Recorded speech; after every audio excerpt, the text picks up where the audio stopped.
जो लोग अल्लाह की राह में ऐसे तौर पर सफ बांधकर लड़ते हैं कि गोया शीशा पिलाई हुई दीवार हैं. Indeed, Allah loves those who fight in His cause in a row, as though they are a single structure joined firmly. In the name of Allah, the most gracious, the most merciful. Today we shall apprise you with the conduct and conclusion of Pakistan Armed Forces Operation Bunyanum Marsoos against Indian military dastardly attacks that began on night of 6th and 7th May 2025, resulting in the loss of innocent civilian lives that included women, children and elderly.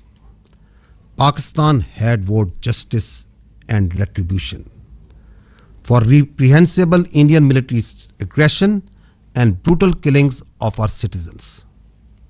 Alhamdulillah, Pakistan Armed Forces have delivered the promise made to our people. I begin by thanking Almighty Allah for His infinite blessings, mercy, help and divine support, as He has ordained the believers to retaliate whenever they are wronged. We bow our heads to Him in utmost humility to have enabled us to translate our resolve into decisive actions in the battlefield. Our hearts and sympathies are with the wards and families of the Shuhada who sacrificed their lives for the beloved country, and our prayers are for the quick recovery of our injured countrymen. We extend our heartfelt gratitude to every officer, soldier, airman and sailor of the Armed Forces of Pakistan who made this success on the battlefield possible through their courage, professionalism and sacrifice.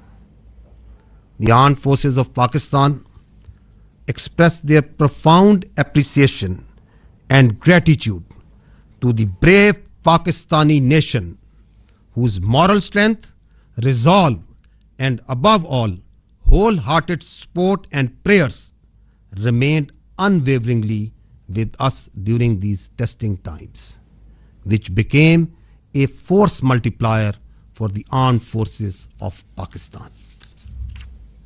We are specially indebted to the youth of Pakistan who became the frontline soldiers as information and cyber warriors of the country. Profound thanks are also due to you, the vibrant media of Pakistan, who also stood like Bunyanum Marsoos, a steel wall against the Indian media information blitz and fuming as well as warmongering done by the Indian media.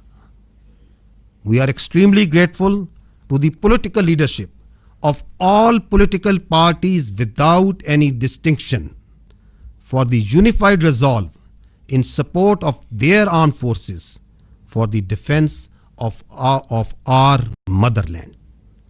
The armed forces are specifically grateful to the inspiring leadership of the Prime Minister of Pakistan and his cabinet ministers for taking destiny-changing decisions of the country and steering it through this critical situation.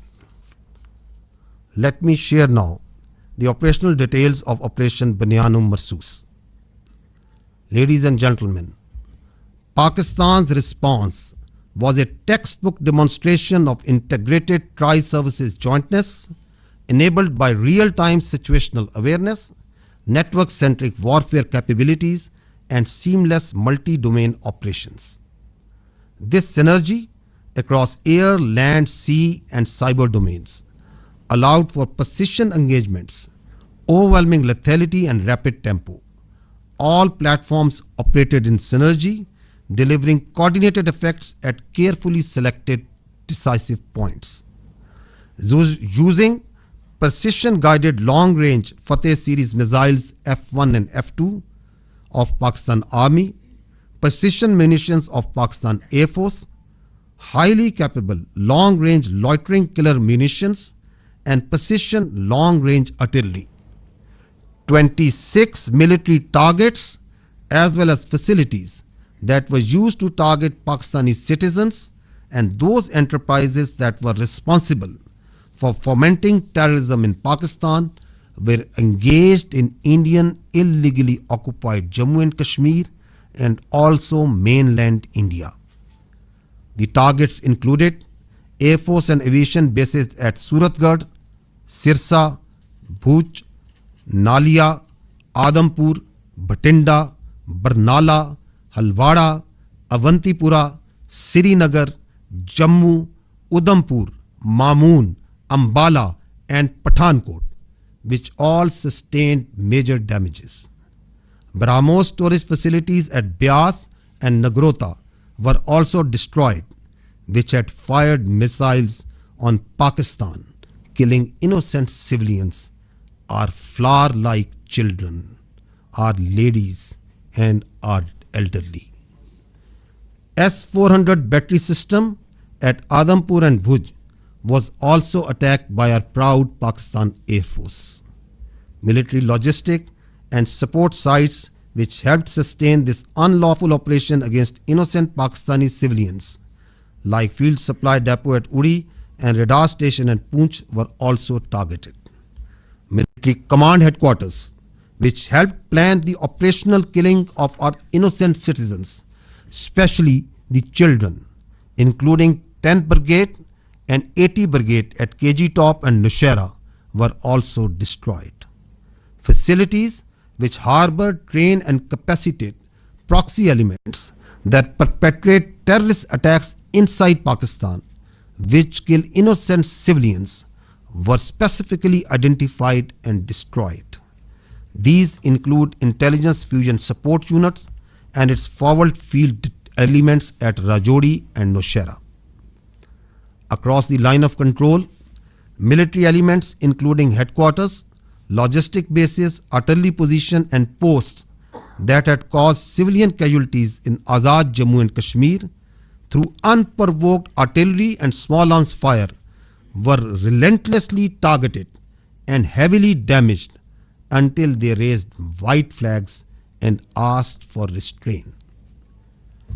India used drones to violate Pakistani airspace to intimidate our civilians and spread fear. All through Operation Banyanum Marsoos, dozens of Pakistani armed drones hovered over Indian major cities and sensitive political and government facilities, including their capital, New Delhi. And from Indian illegally occupied Jammu and Kashmir all the way up to Gujarat to manifest clearly our lethal long-range unmanned capability, to indicate the futility of the use of this domain in warfare. Pakistan Armed Forces also carried out comprehensive and effective cyber offensive to temporarily cripple and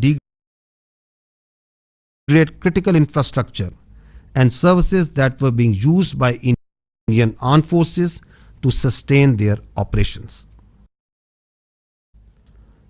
Let me tell you that Pakistan Armed Forces possess an adequate suite of very sophisticated niche military technologies, only some of which were used with restraint in this conflict, and there are many more such capabilities being kept as future surprises. Despite all this, let me say that compared to Indian relentless provocations, Pakistan's military response has been precise, proportionate, and still remarkably restrained.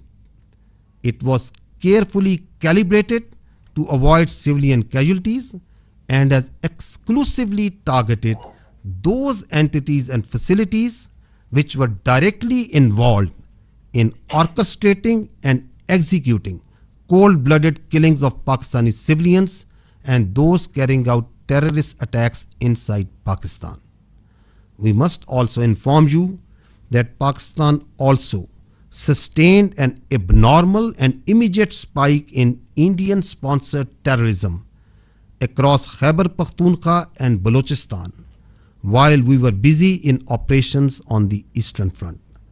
This vindicates that India is directly involved in fomenting terrorism in Pakistan, and its proxies were fully operationalized during this time to distract our attention. Pakistan armed forces are resilient and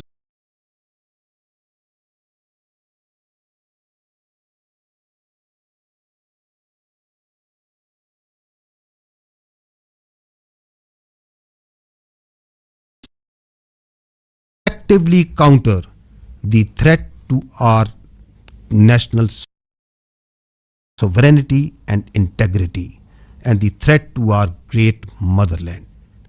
No one should have any doubt that whenever our sovereignty would be threatened and territorial integrity violated, the response would be comprehensive, retributive, and decisive.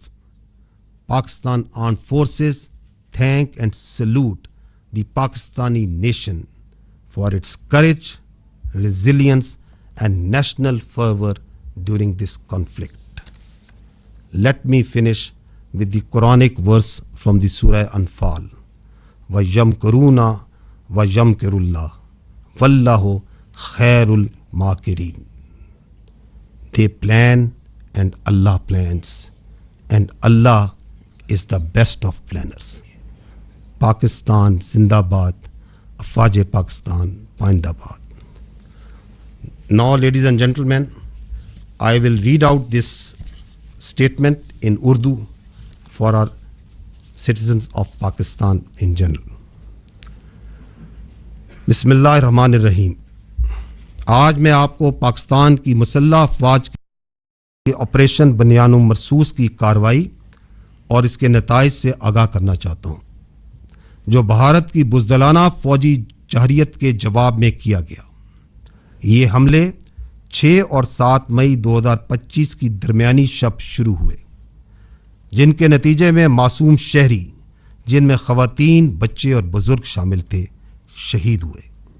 Pakistan نے بھارتی جارحیت اور ہمارے شہریوں کے بےہمانہ قتل پر انصاف اور انتقام کا وعدہ کیا تھا۔ الحمدللہ پاکستان کی مسلح افواج نے یہ وعدہ پورا کیا۔ میں سب سے پہلے رب ذوالجلال کا شکر ادا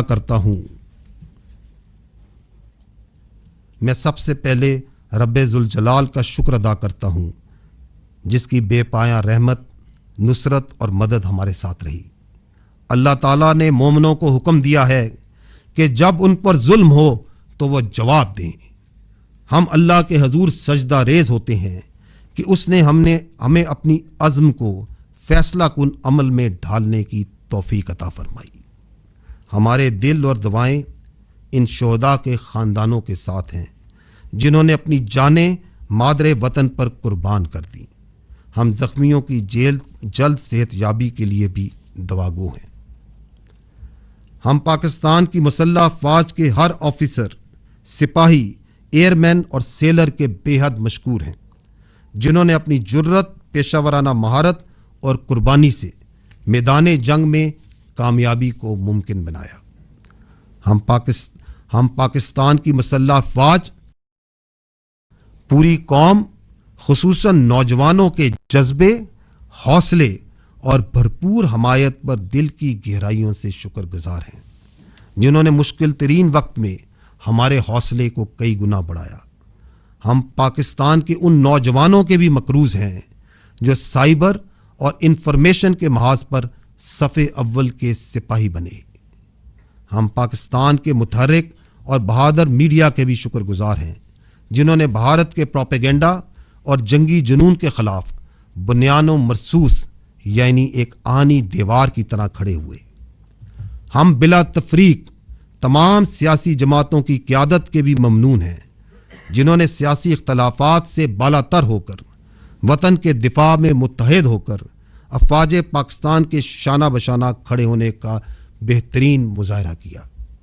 مسلح افواج بالخصوص پاکستان کے وزیر اعظم اور ان کی کابینہ کی قائدانہ صلاحیتوں اور جرأت مندانہ فیصلوں کی بھی قدردان ہیں، جنہوں نے ملک کو اس نازک موڑ پر درست سمت میں رہنمائی فراہم کی۔ خواتین و حضرات، اب میں آپ کو آپریشن بنیان و مرصوص کی تفصیلات سے آگاہ کروں گا۔ پاکستان کا جواب ایک نصابی نمونہ تھا جس میں تینوں افواج کی مکمل ہم آہنگی کے ساتھ حقیقی وقت پر صورتحال کی آگاہی، نیٹ ورک سینٹرک وارفیئر اور ملٹی ڈومین آپریشنز کی مکمل صلاحیت بروئے کار لائی گئی۔ زمین، فضا، سمندر اور سائبر سپیس میں مکمل ہم آہنگی سے اہم اہداف کو تباہ کیا گیا۔ پاکستان فوج کے F-1 اور F-2 دور مار کرنے والے میزائل، پاک فضائیہ کے جدید پریسائز منیشن، طویل فاصلے تک مار کرنے والے لوئٹرنگ ایمونیشن اور جدید پریسائز آرٹلری کے ذریعے بھارت کے 26 اہم فوجی اہداف کو نشانہ بنایا گیا۔ وہ تنصیبات جو پاکستانی شہریوں کو نشانہ بنانے کے لیے استعمال ہوئیں، اور وہ تنصیبات جو پاکستان میں دہشت گردی کو فروغ دینے میں استعمال ہوتی ہیں، اور ان تنصیبات کو نہ صرف بھارتی غیر قانونی زیر تسلط جموں و کشمیر میں بلکہ بھارت کے اندر بھی نشانہ بنایا گیا۔ نشانہ بنانے والے فضائی اور ہوائی اڈوں میں ایئر فورس اور ایویشن بیسز سورت گڑھ، سرسا، بھج، نالیا، آدم پور، بھٹنڈا، برنالہ، ہلواڑہ، اونتی پورہ، سری نگر، جموں، ادھم پور، مامون، امبالہ اور پٹھان کوٹ شامل تھے۔ بیاس اور نگروٹا میں موجود براموس میزائل کے ذخائر جو پاکستانی شہریوں پر حملوں میں استعمال ہوئے، ان کو تباہ کیا گیا۔ S-400 ایئر ڈیفنس سسٹم کو پاک فضائیہ نے بوجھ اور آدم پور میں نشانہ بنایا۔ اڑی میں فیلڈ سپلائی ڈیپو اور پونچھ میں ریڈار سٹیشن جیسے لاجسٹک اور سپورٹ مراکز کو بھی نشانہ بنایا گیا۔ کے جی ٹاپ اور نوشہرہ میں موجود 10 بریگیڈ اور 80 بریگیڈ کی کمانڈ تنصیبات کو بھی تباہ کیا گیا۔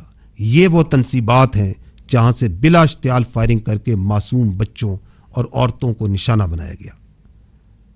راجوڑی اور نوشہرہ میں موجود ملٹری انٹیلیجنس کی یونٹیں اور ان کے فیلڈ عناصر جو پاکستان میں دہشت گردی میں ملوث پراکسیز کو سپورٹ دیتے تھے، ان کو بھی ختم کیا گیا۔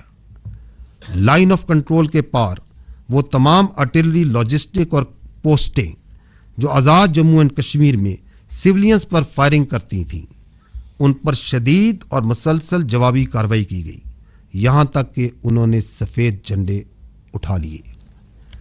بھارت نے ڈرونز کے ذریعے پاکستانی فضا کی خلاف ورزی کی تاکہ عوام میں خوف پھیلایا جا سکے اور ان کو ہراساں کیا جا سکے۔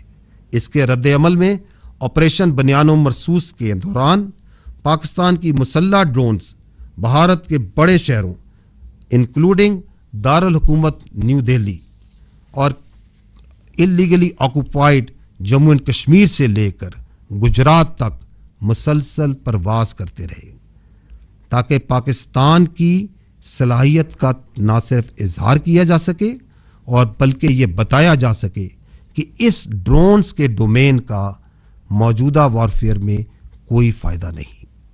پاکستانی فوج نے بھرپور سائبر حملے بھی کیے، جن کے نتیجے میں ان بھارتی اہم مواصلاتی اور انفراسٹرکچر نظام کو مفلوج کیا گیا جو کہ بھارتی افواج کے استعمال کر رہی تھی۔ یہ یاد رہے کہ پاکستانی افواج کے پاس ایسی کئی جدید جنگی صلاحیتیں موجود ہیں جن کا کچھ کا استعمال اس تنازع میں محدود سطح پر کیا گیا، اور کئی صلاحیتیں آئندہ کے لیے محفوظ رکھی گئی ہیں۔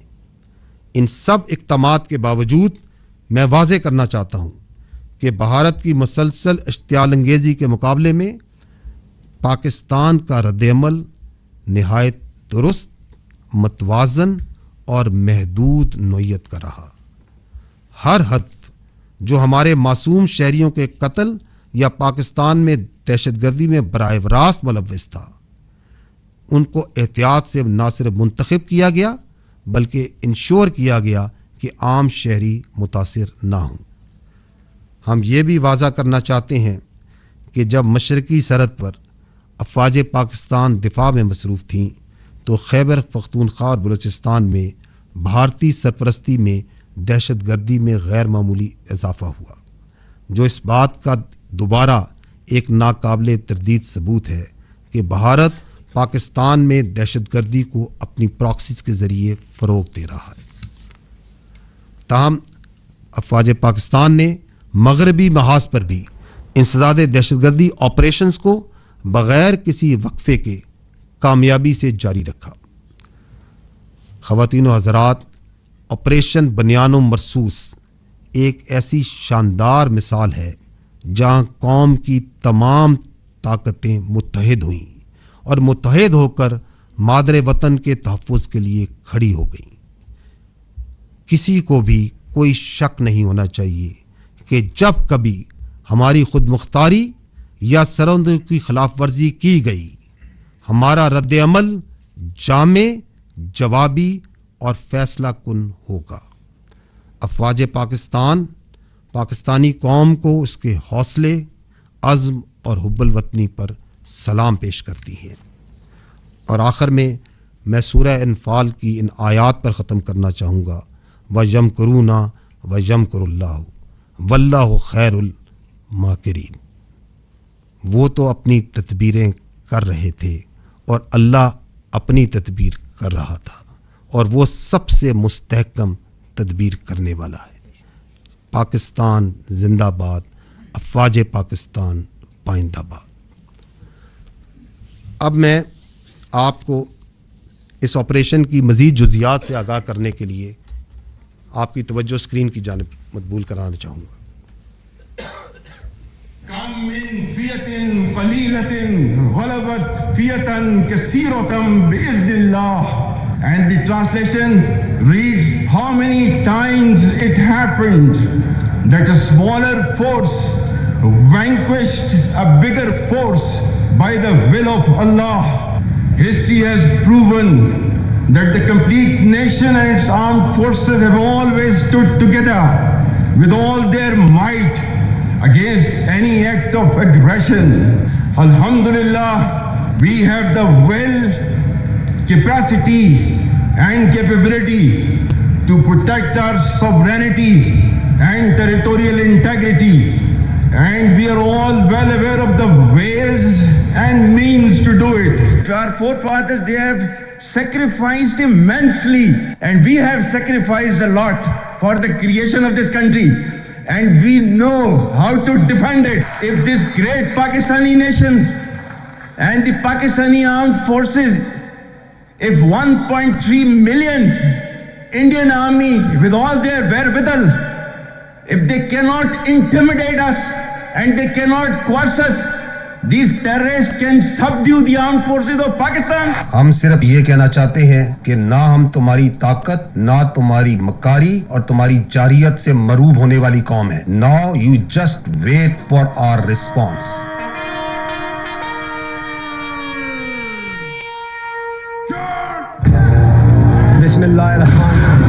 Today on 10th May at the time of Fajr, we have given a strong fight to our enemy. Alhamdulillah. Today is 10th May 2025 and this is a smashing response to a coward enemy, and it will inshallah continue.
you go to the next slide. If you remember, the armed forces of Pakistan promised you three things. We told you that we will give a befitting response to Indian aggression.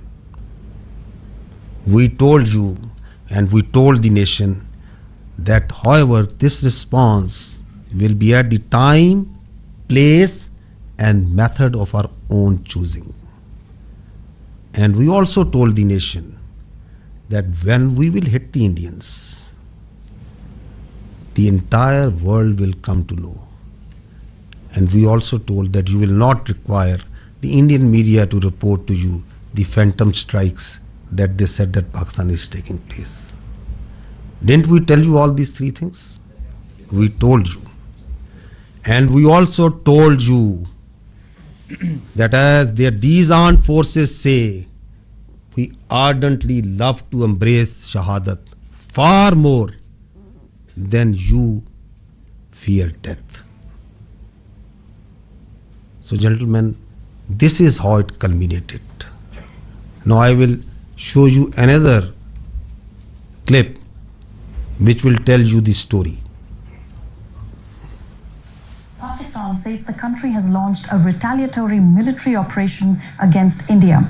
Operation Bunyan ul Marsus, which translates to a firm wall of lead, is targeting military facilities in India. We have seen this pattern of strikes in the morning, then retaliatory strikes at night. It is hard to imagine from this moment where I stand that New Delhi won't want to respond. Pakistan's army said an eye for an eye. It's saying that the counter-offensive is ongoing and that it's targeting air bases in India from which missiles had been launched. Just after morning fresh, there were series of loud explosions were heard across Jammu and Kashmir, including Uri, Nagrota, Jammu, Udhampur, as well as the major cities of Srinagar and Jammu. Pakistan decided to launch a massive retaliation that included fixed-wing aircraft as well as drones and also cyber attacks. They hit 8 air bases inside of India and Indian-controlled Kashmir. Important distinction, these are India proper as well as in Indian-controlled Kashmir. And those air bases, one of them they say that they've hit a sophisticated air defense system, and another one that they say that they've taken out a missile storage tank. Pakistan's military says the strikes are in retaliation for what it calls Indian aggression. Islamabad claims it has hit multiple military targets near the line of control. Pakistan responded with a relentless, a massive barrage of missiles and rockets, they say, Pakistan says, into Indian military facilities, bases inside India, air bases, weapons storage, and along that disputed line of control in Kashmir against military bases there. They say that this, from the Pakistan perspective, their communications, how they were communicating with Secretary Rubio, that really put India on the back foot. It didn't know what had happened. India, according to Pakistan, reached out to Secretary Rubio, reached out to the Saudis, reached out to the Turks, reached out to others to find a diplomatic off-ramp, got engaged after that onslaught in diplomacy, but telling the mediators that they were going to go on a pause on the Indian side. घबराहट एक तो लोगों की नजर आ रही है क्योंकि तमाम एयरबेस ध्वस्त होते हुए नजर आ रहे हैं, आग के गोले में बदले हुए नजर आ रहे हैं। सबसे ज्यादा जो चर्चा है वो ये कि जब आप अपनी एयरबेस को नहीं बचा सकते तो जनता को क्या बचाएंगे। बड़ी खबर निकल के सामने आ रही है, पठानकोट एयरबेस ते हमला होया है। जी हां दादी के पठानकोट एयरबेस ते हमला होया, दूसरे पासे जम्मू एयरबेस ते हमला होया। ये पाकिस्तान की साइड से है, देखिएगा। अब हमें आवाज से ही पता लग जाता है, जो सीटी बजाता हुआ तेजी से आता है और हमारे करीब जोरदार आवाज के साथ फटता है, वो पाकिस्तान की तरफ से फेंका गया, पुंछ पर फेंका गया। देखिए उन्होंने जो किया है, पठानकोट, पठान हमारा आगे का, आगे जिसको हम कहें एडवांस एयरबेस है, बहुत है। उन्होंने उधमपुर में किया है, ये किया है श्रीनगर के पास में किया है, अवंतीपुर में। सिरसा को आपने बताया एयरबेस है वहां पर, उसको उसने टारगेट किया है, और तो वो ड्रोन्स के साथ साथ अपनी बड़ी मिसाइल भी दाग रहा था। पूरी तरह से धमाकों की जो आवाजें हैं वो राजौरी, पुंछ के साथ साथ जम्मू के अलग अलग इलाकों में यहाँ पर सुनाई दे रही हैं। पाकिस्तान बिल्कुल आखिर में ये इस्तेमाल करेगा और पाकिस्तान तो शुरू में ही इस्तेमाल कर रहा है। वह और भी बहुत सारे मिसाइलों का जखीरा है और इससे भी ज्यादा कारगर मिसाइलें। The attacks that have been coming in from the Pakistani forces, we saw how they lit up the entire border area all the way from the north in Kupwara, in Uri, where the ceasefire violations were taking place. Then we saw the drone strikes which were taking place in the Jammu area, all the way down to Bhuj. There were several attacks coming in from the Pakistan side, several drone strikes which were coming in from the Pakistan side. So again remember and see that didn't the whole world hear and report? Because that's what we promised. Your armed forces promised and delivered that. Now I would like to draw your attention to the next clip, that how the Indian Ministry of Defence itself reported this. Pakistan military continued with its provocations, carrying out aggressive actions employing multiple threat vectors all along the western border. Pakistan employed UCAV, drones, long-range weapons, loitering munitions and fighter aircrafts to target military infrastructure. Pakistan military also resorted to air intrusions using drones and firing of heavy caliber weapons along the line of control. Air intrusion and several harassment attacks were also attempted from Srinagar till Nalia at more than 26 locations. Damage was sustained to equipment and personnel at Indian Air Force stations at Udhampur, Pathankot, Adampur and Bhuj. There were also several high-speed missile attacks noticed with heavy damages to other military stations in Kupwara, Baramulla, Poonch, Rajouri and Akhnur sectors continued. Indian Armed Forces reiterate their commitment to non-escalation provided it is reciprocated by the Pakistan military. भारतीय सशस्त्र बल दोहराते हैं कि वे तनाव वृद्धि नहीं चाहते, बशर्ते पाकिस्तान भी ऐसा ही व्यवहार करे. So did you find even there from the Indian statements that did Pakistan attack anything other than military targets? No. Did any international media, even Indian media, what are they reporting?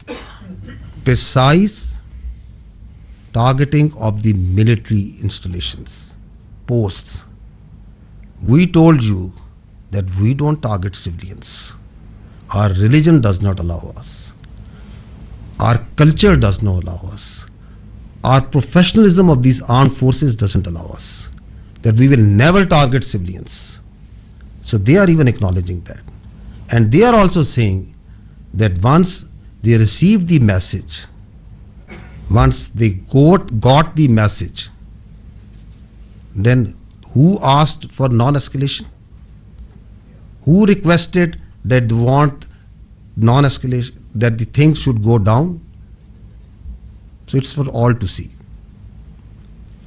So now I will request first Vice Admiral Rab Nawaz to give you a short brief on the naval operations that were part of the Operation Bunyan Marsoos, followed by Air Vice Marshal Aurangzeb on the air operations. And after that, we will take your questions and answers. Thank you. Thank you, sir. Ladies and gentlemen, I'll very briefly talk about the role of Pakistan Navy in the defense of Pakistan during this particular crisis. And by the grace of Almighty Allah and with Almighty's help, we were able to defend Pakistan's sea frontiers and deter an enemy which is numerically superior. We kept the enemy at bay, and I'll just briefly talk about how we executed our operations.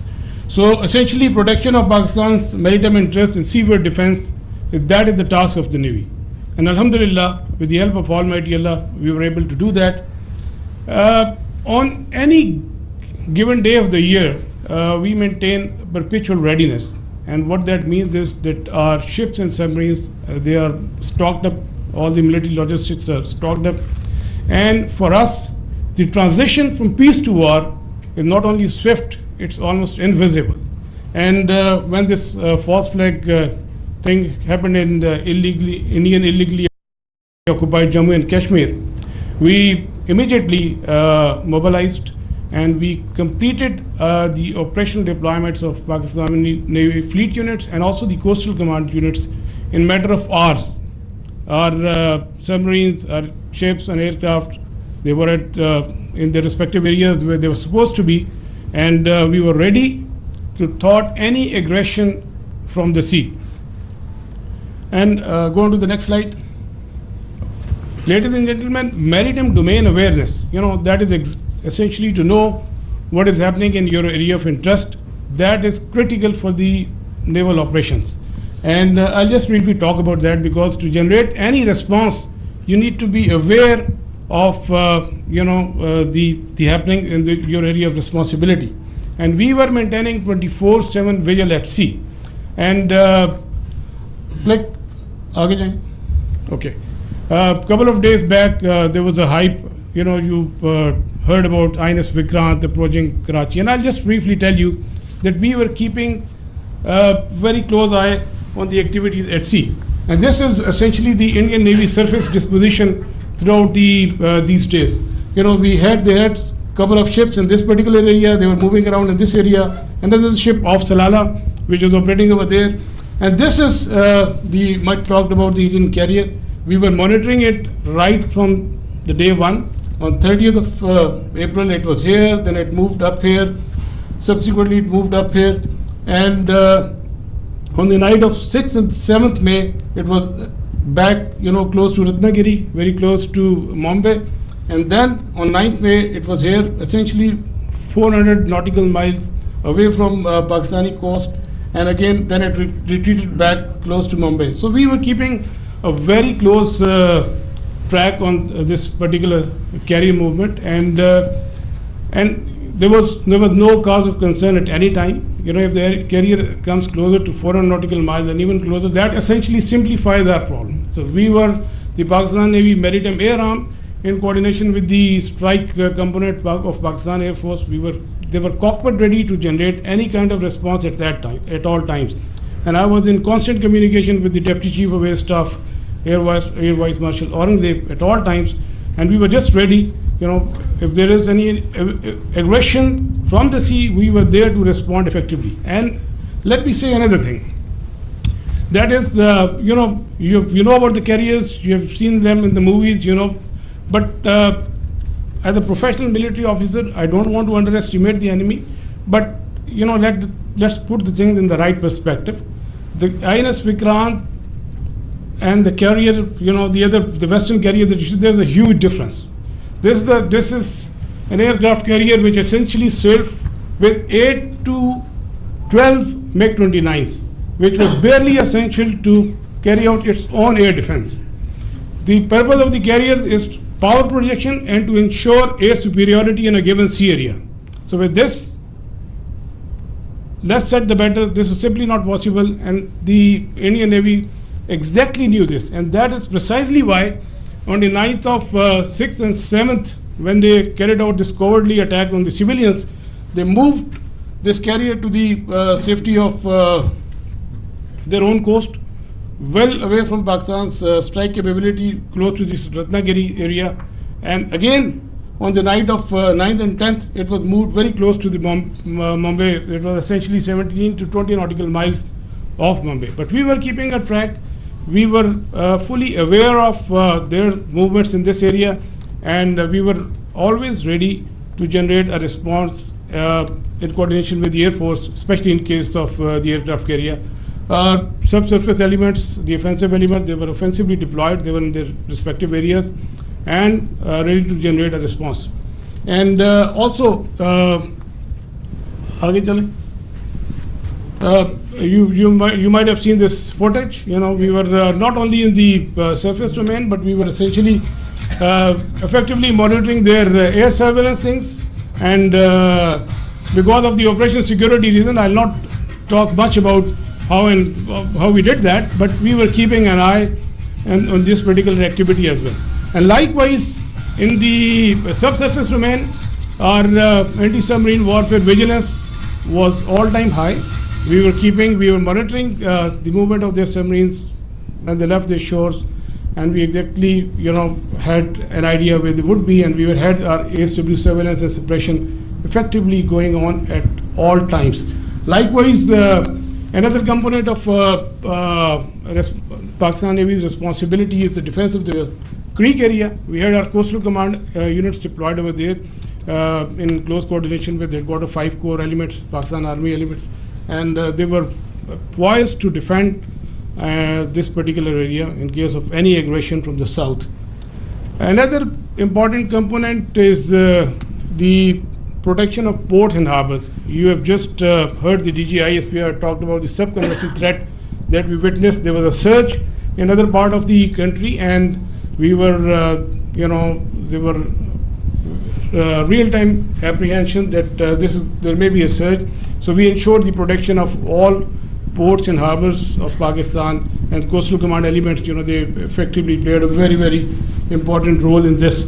And just to mention that on the night of 6 and 7, when they carried out the attack on Pakistan, we were fully ready to respond to any aggression from the sea.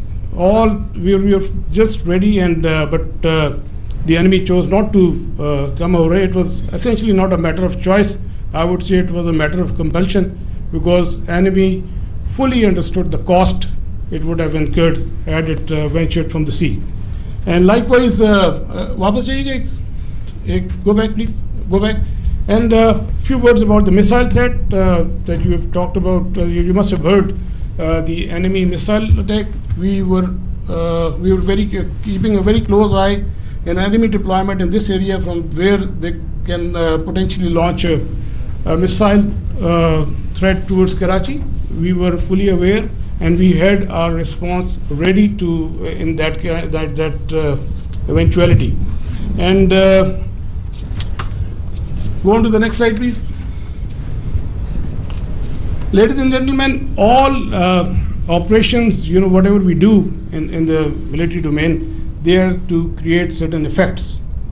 We look for the effects, and the effect that we created, we were able to resolutely, with our posture, we were able to deter the Indian Navy despite its numerical superiority. Number of times have more assets and more forces, and with an annual budget of like $13 billion.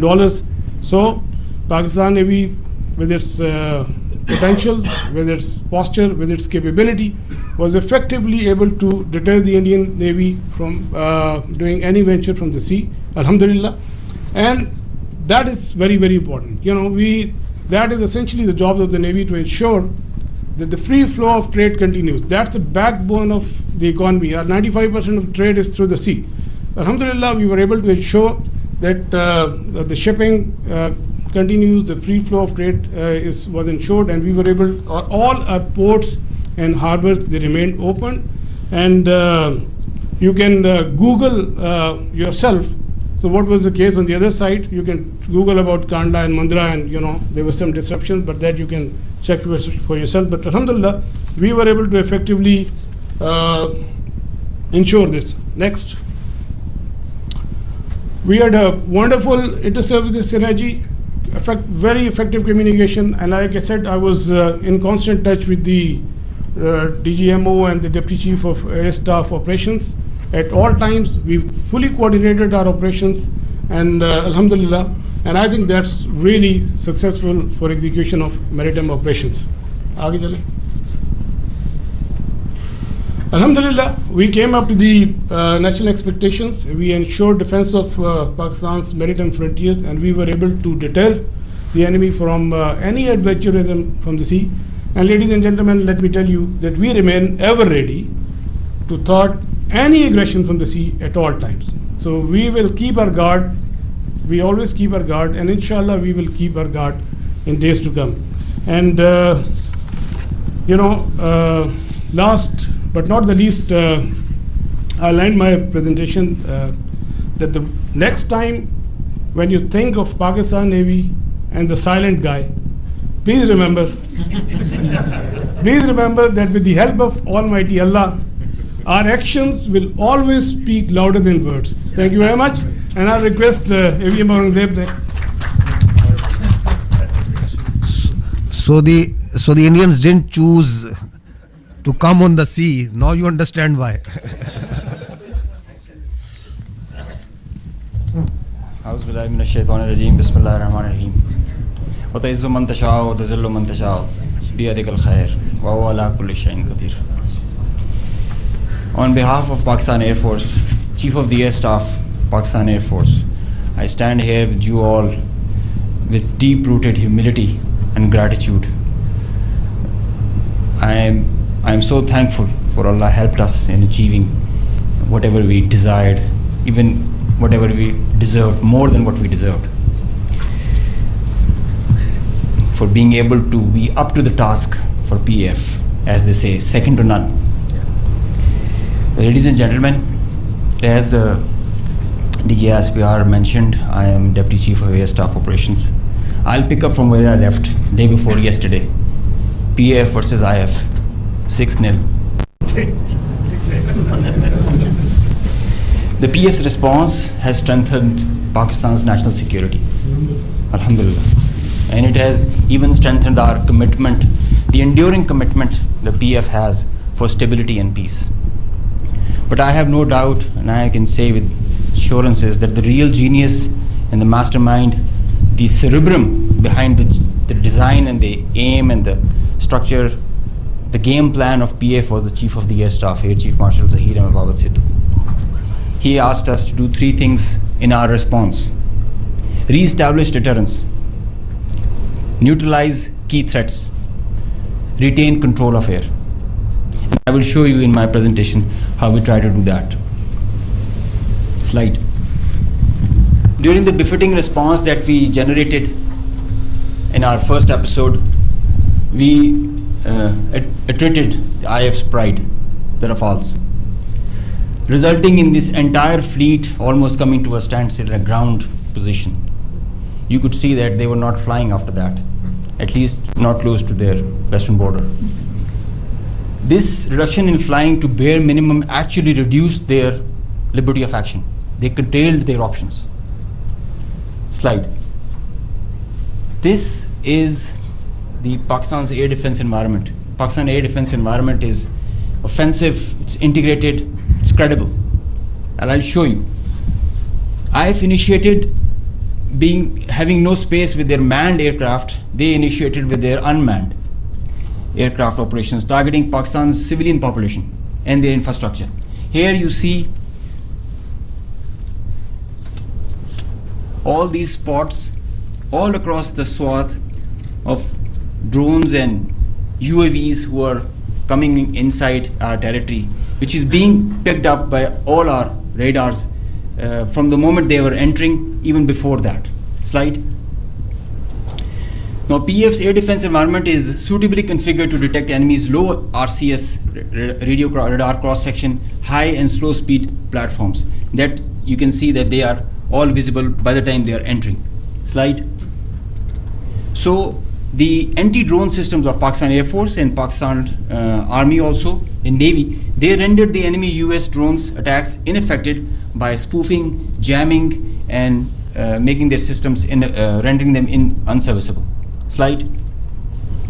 All drones with low cross section also were detected, rendered useless through utilization of the indigenous GPS jamming systems that we have, the data and the SATCOM link denial that we created through our indigenous systems that we have made ourselves. So whenever those systems were attacked with the soft kill, they had their error induced into the GPSs and they were going haywire. And whenever they were coming closer to any civil population or civil area of high value, a direct or a hot kill was achieved on them. Slide. So here you can see they were neutralized mid-air with the hard kill whenever they were coming close to any population or any area. Being in a sparsely populated area, they were left all around and they were applied with the soft kill. Slide. Now, after that, when the US chapter was over and they were fearing PF's retribution, in utter desperation, the IF resorted to a highly escalatory, very irresponsible surface-to-surface and long-range vector application. You can see this is Suratgarh and this is our base Rafiki. This is our eastern border, and you can see the BrahMos, high-speed BrahMos, traveling almost at 3,000 kilometers per hour, who are going over there and coming, numerous, one after another. And now they were being attacked with PF's soft kill. We were inducing the errors into them, into the GPSs, which increased their CEP. The probability of missing their target increases. And hard kill was also achieved. Here you see one of the US has gone, if by the end of the slide you will see one of the US has overshot the target and gone ahead. And this is the radar picture. You can see that they are going, this target will, this BrahMos will miss the target and will go ahead and fall in some no man's land. And they are being, one after another, they are coming back, crossing the borders. They are being picked, slide. They are being picked as soon as they are being launched. So real-time launch, mid-flight and terminal phase of all SSM, PF has the capability. Our air defense system, as I just mentioned, is very offensive, integrated and credible. So here you see that they are being launched from Bhuj area. This is the southern part of the country. And this is our airfield Bhulari. You must have mentioned, you have seen there were a lot of mention from the our counterparts. Here you see this BrahMos is coming. It's almost reaching the target, and you'll see when we will apply the soft kill, look what happened to it. It moved left and then disappeared towards the ground. I mean, this is the radar evidence that we have, that there so many of their vectors missed the targets. A lot of them did make, because they were throwing like hundreds of them. Next slide.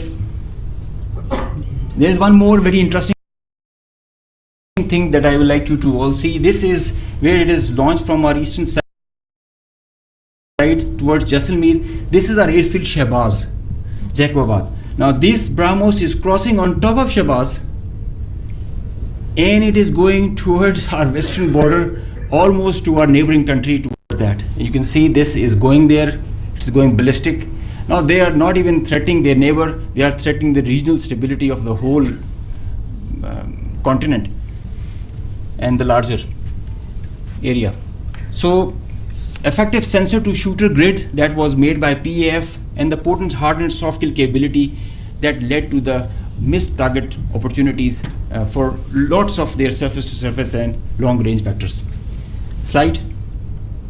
Now this is another thing that I want you to all to see. This is a launch of a high speed projectile that has been launched from their area surrounding Adampur. Now these are the vectors where our radars are picking them, and it is disappearing short of Amritsar area within their own territory. I mean, this is the most absurd kind of a targeting psychology or practice that you would see, that you are not only targeting neighboring countries to your enemy, if they consider it, and your own people as well, jeopardizing their safety. I mean, this is the high-speed project impacting within own territory, and we have other pictures for that also. This is the repeat occurrence that happened the other night also. Slide. Now the PF's response, I would like you all to pay attention to that, because this is kind of a dizzy slide, but I will go one by one so that it's all clear. PF's response, PF's effective spectrum warfare, which supplemented the kinetic ops that we envisaged to take. The integrated, seamless, synchronous utilization of EW, cyber, and space domains, coupled with the synergetic all-domain offensive response, which orchestrated following a very intricate targeting mech, the mechanism that we undertook to engage the targets, of swift, calibrated, effect-based approach to operations, which was undertaken across complete swath of the Indian Western Front. Now you have seen in the video montage that the whole border was exposed by PF and our armed forces. So starting from the north across LOC till Kandla, with targets including airfields, ammo dumps as far and as deep as Delhi. I mean, you can say something about Islamabad, which is a stone's throw distance, and Delhi, with, as the DG ISPR mentioned, some other cards up our sleeves with more ranges. The Barnala C2 Center, which is the heart of their IACCS, and other airfields, Nalia Bhuj and Kandla, as they mentioned. You can see, Google it also so that you can see the effects. PF's hypersonic missiles, unmanned force, standard weapons, and long-range vectors all were on the menu for the multi-domain operations that we undertook. So PF utilization of niche and disruptive capabilities struck deep inside the enemy. And there were like hundreds of drones that were there. Hypersonic, engaged targets, deep, precise, lethal, destructive. Slide. Just go back. I will explain the slide that is coming ahead.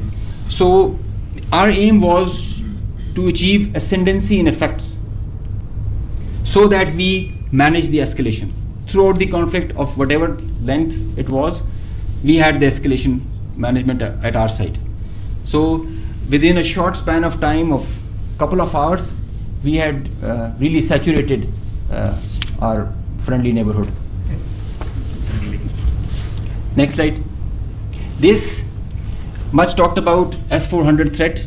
As I mentioned that we were giving special attention to the Rafales in the air, so we gave our remaining part of our attention to the S-400 on ground.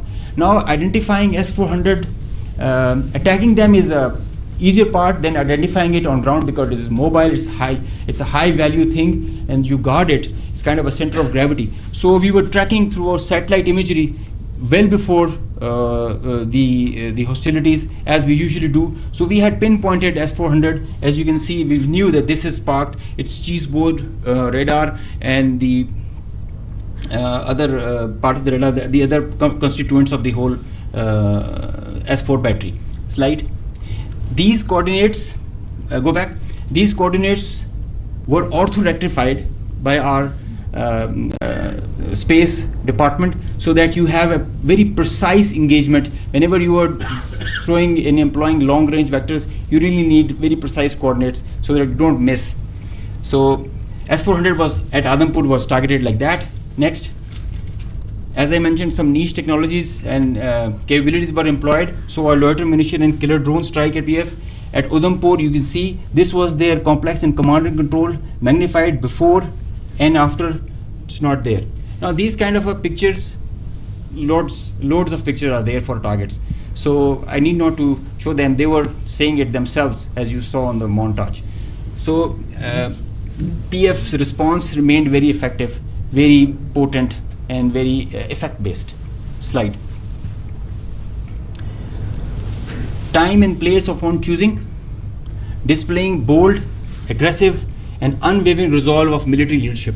Now I must take a moment to mention what kind of a pressure you have when this kind of a conflict arises, and I must appreciate the leadership, both the Chief of the Army Staff and Chief of the Air Staff, both. They were both very resolute and very clear in giving instructions to all of us who are the players towards the Navy, Army, and the Air Force. And that is perhaps the reason we were so sure about it, what we have to do. In speed and direction, sometimes you have to prioritize direction more than the speed. So we had the correct directions to follow. Slide.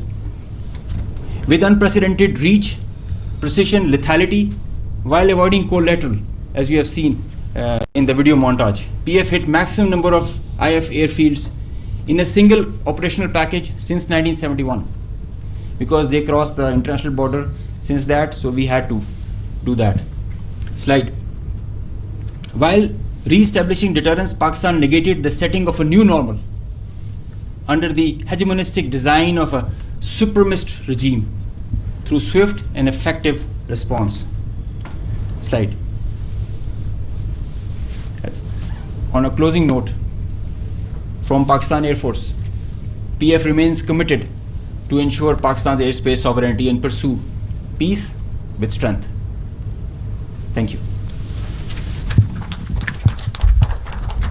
So, ladies and gentlemen, after these presentations, you can understand that Army, Air Force, and Navy the tri-service synergy that was exhibited, and all the three services acted jointly like one body. And just a mention on the air bases that were targeted by the Indians. We have the post-damage assessment report from all. There has been certain infrastructure damage. Of course, there has been. Only one aircraft has minor damage, which will be repaired and soon operational again. So, because the air defense system of Pakistan worked efficiently and very effectively. A few examples of that have been given to you by the AVM Aurangzeb. The drones that came in, 84 was shot and they never went back.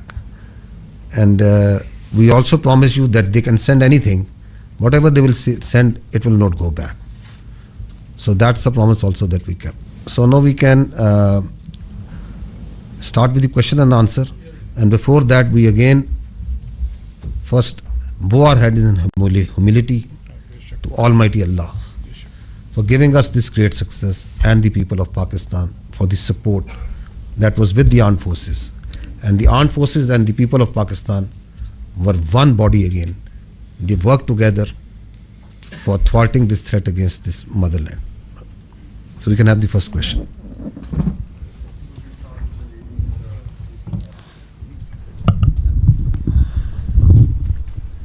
Thank you very much, sir. Thank you very much, sir. This is Sumaira Khan from Sama Television. And first of all, let me convey the pulse of the nation as well. They cannot reach you in person, every one of them, but the heart of felicitation is indeed with you from the masses of Pakistan, specifically youth, you mentioned very rightly. My question is, in that whole span of escalation, the Indian government had been issuing extremely provocative statements regarding initiation of war, and not just the government, but unfortunately their media was also, to me it seemed very war frenzy. And but in that whole time, in the meanwhile, I saw Pakistani side and I saw you very defensively responding to all the hegemony and Indian aggression. So I just wanted to know that it was part of your strategy. What was that? Or you never wanted that escalation to rise to all those levels? And a quick comment from Aurangzeb as well, that the multi-domain, how would you elaborate it? How did you incur it in the PF strategy to kill the Indian side in the battlefield? Thank you. So as far as question to the escalation is concerned, let me say it. The reality is that in a conflict which is between two rival nuclear powers, such a conflict is actually an absurdity, and it is inconceivable and sheer stupidity. Why? Because that conflict can lead, in the case of Indo-Pakistan, India-Pakistan, can lead to the peril of more than 1.6 billion people. So, in reality, there is no space for war between India and Pakistan. And if anyone wants to carve out this space for war, he is actually carving out space for mutual annihilation. So that is why you saw that in this conflict, Pakistan acted in a very mature manner. And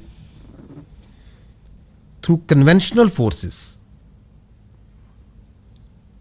we maintained escalation control. Through conventional forces, we gave them a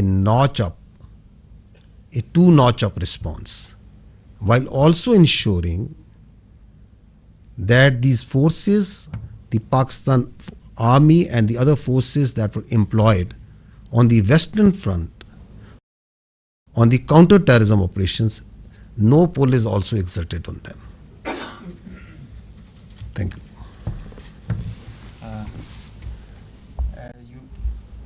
Can you hear me? Okay, you just asked regarding the multi-domain operations. It's a very, very good question because this is the buzzword nowadays, but it's not actually something in air. It's a actual real milestone for PEF. The warfare has changed drastically, and so has everything that is associated with it. It's not the erstwhile concept where you can just get the number of aircraft in air and see. It's called a new AMSO, the electromagnetic spectrum operations. It's a whole new environment that is there. And everything that is regarding Air Force and in the air, it's concerning the electromagnetic spectrum. Now, air supremacy has to be preceded by a spectrum supremacy. And if you control the spectrum, you control the conflict. So Pakistan Air Force, and especially this is a thing that is pursued so vigorously by Chief of the Air Staff, that we have to have that spectrum warfare capability. And you saw how we manifested it.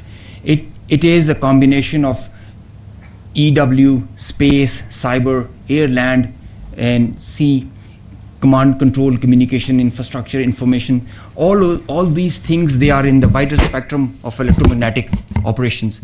And that is how you create an environment. You create a EW web that you manifest in the whole operations.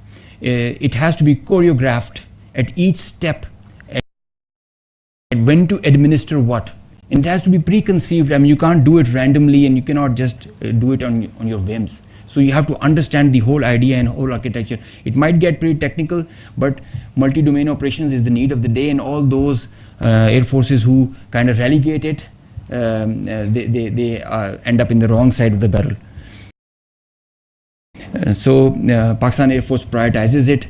We have our own Spectrum Warfare Operations Center, which is controlling the even in a small battle or an engagement to a larger campaign.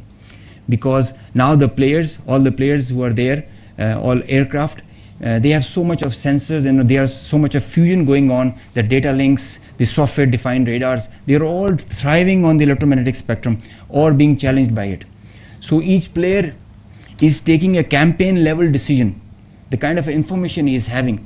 And if he doesn't get that information, he is redundant. So electromagnetic warfare is the need of the hour, and multi-domain operations is what carries you, propels you to perform and achieve the mission success with mission survivability, denying the same to the enemy. Thank you. My name is Kiran. I'm from the Khorasan Diary. Sir, I have two questions on what basically I need confirmation. Is that one, when President Trump tweeted about the ceasefire, they said that Pakistan and India can talk in a third country. और अभी जो शाम में Indian authorities की meeting press conference हुई है, they said that the DGMOs spoke, in which Pakistani DGMO asked for ceasefire first. And tomorrow there is a call already planned at 1200. Meanwhile, the IAF said that their operation is still continued. So what is Pakistan's strategy tomorrow when the two DGMOs are going to talk? And the second thing is that, as international media also reported, that Pakistan has Indian pilot in the custody. So do we have Indian pilot in our custody? And if we have, are we going to return her or him? So I can confirm you very clearly, we don't have any pilot in custody. This is all social media chatter. This is all part of the multiple source of fake news and propaganda that has been generated from multiple sources. As far as your first question is concerned, let me say it very clearly and put it on record. Pakistan never requested. The fact of the matter is that on the night of 6th and 7th May, once those ghastly and cowardly attacks were made, the Indians requested after those attacks. And Pakistan gave a very clear response that we will communicate back only after we have given the response that this and retribution that this act deserves. So on 10th of May, after that response and retribution, that just retribution, targeting not the civilians, but those military establishments, those units, those places from where the attack on the civilians, the innocent civilians, the children was made, once they were neutralized and taken out. And on the request and intervention of the international interlocutors, we responded to the already made request of the Indians. And if you see publicly, what's on the public record? What I have shown you just now. What was the public position of the Ministry of Defense of the Indian Armed Forces? Who was asking for non-escalation once the just retribution of Pakistan Armed Forces have gone? So I think the record publicly, the facts speak for themselves.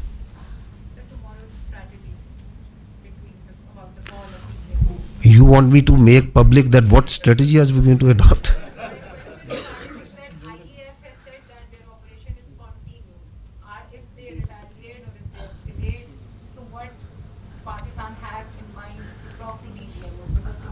For any threat, anything that they can pose, posture, your armed forces are always vigilant and ready. We have proved it on ground multiple times. We can prove it. So, and we don't respond, and we are not here for a response that what they said. And so it's not that what they said that I have to say.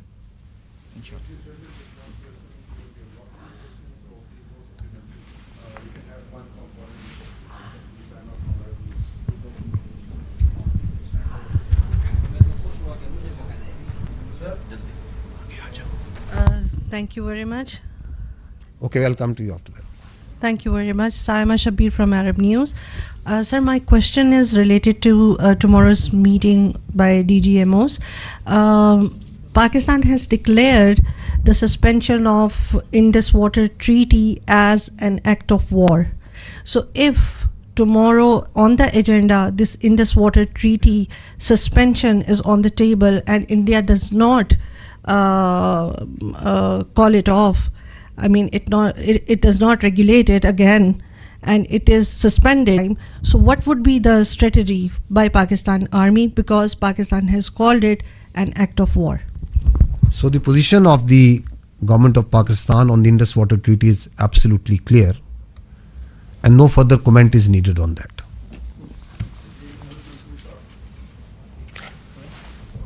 Our Turkish friend over here is raising his hands again and again. Skardu, okay. I thought you are from the Andolo news agency. Sir, many people thought I am Chinese here. Yes. Khaplu, great place. Great place. Sir, I am from Khaplu Chwar at the border area, just a half hour from the NOC, from Indian border.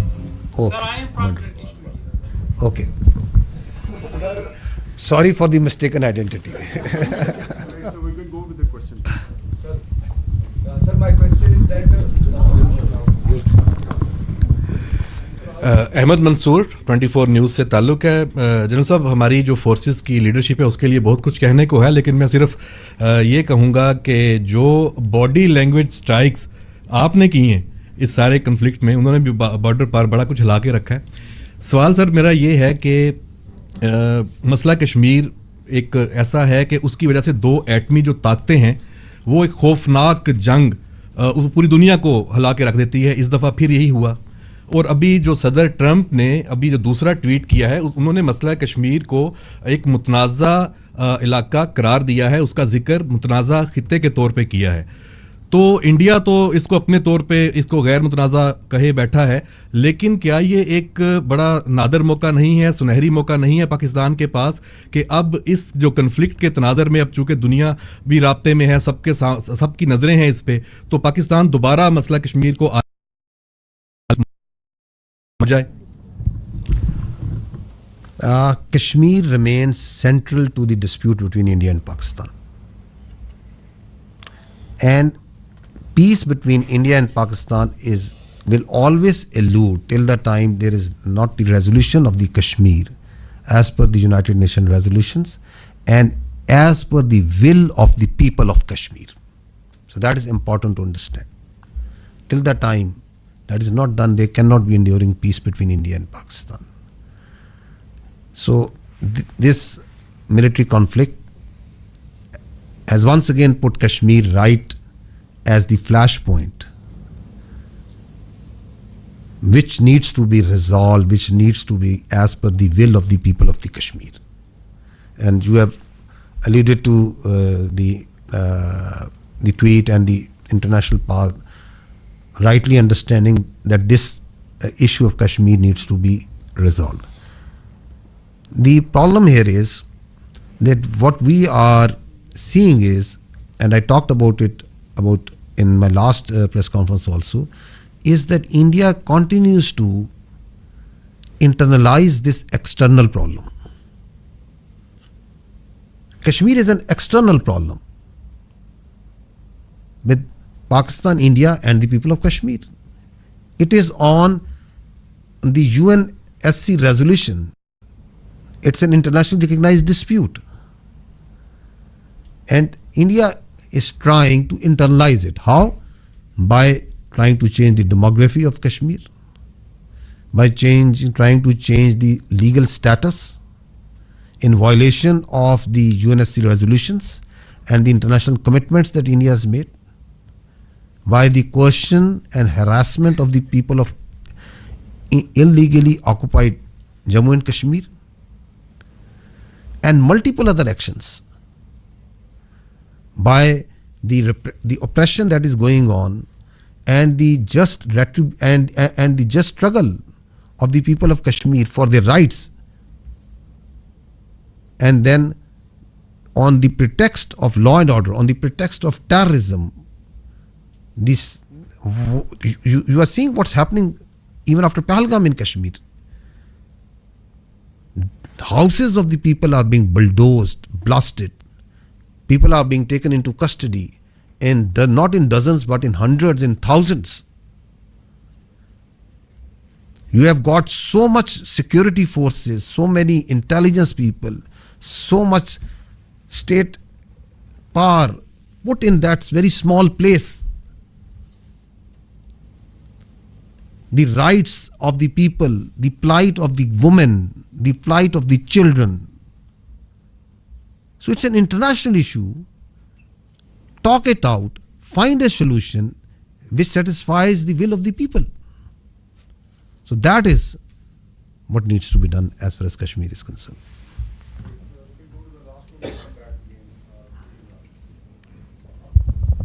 Sir Mohammad Imran Suno news से। Sir मेरा question ये है कि क्या international guarantees दी गई हैं कि जो सीज फायर है वो कोई लंबे अरसे के लिए सस्टेन कर सकेगा?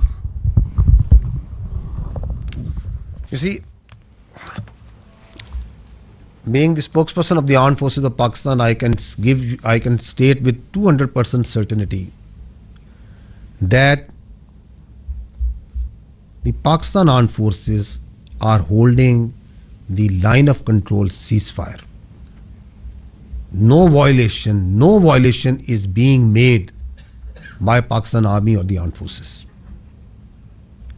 Because we are a professional army and we strongly abide by the commitments that we make, and we follow in letter and spirit the orders of the political government. That's what the professional army does. Now, if you see in reality what's happening in Pakistan, Pakistan is celebrating peace. You go to the streets and towns of Pakistan, the Pakistanis are celebrating peace. Does it make any sense for Pakistan to start violating the commitment that we made? It doesn't make any sense. Because we are a peace-loving nation. Peace within and without. However, if there is any aggression, we will respond, and we respond then.